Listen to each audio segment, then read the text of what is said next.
Okay, yo kill it, wakinnye amagande n'isura shara muri dushe wantozaga kurapa nacyo utakoze ngo nazabikibwa ariko buradura nguransiga najyaga numva papa na mama barira je na my brother tukarara dufoneka mwijura huri brother utazabona kagwa ndagisha imana we bikanga bikanamurenga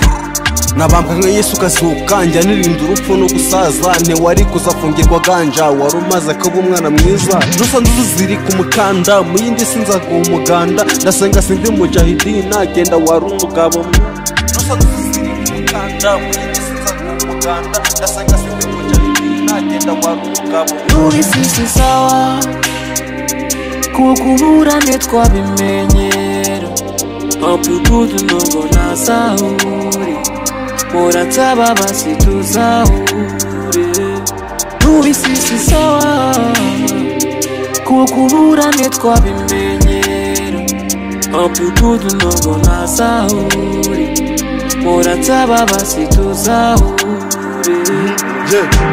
imyaka ibiri nigo ngiye kure umutima usigara umeze muboze isi mbana amaheru mba waru gang kukubura byangize umusazi wari ntwara umuhungu ziriti kukubana nabo sara utuntu twawe aho utari igikuba cyaracitse kutuva mu mutwe nisakirire go undi ku mutima imbere n'inyuma bikunda wagaruka nkagenda nabyishimo nabicaho ntakubona ndi muri gereza nazi icyo nakoze nta n'uwo mfite umenya agahinda mfite jarure musumba byose nibiba ngombwa zaduhuze byose bibe mu gushaka kwiwe FM n'inshuti turakwibuka ibyo wakoze byaraguherekeje indoto n'ugusiba icyo cyawe rest in peace my G Double G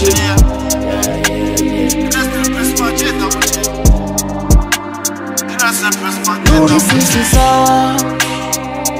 kukubura ntitwabimenyera amplitude nubwo nasahuri murataba basi tuzahure n'ubisisi sawa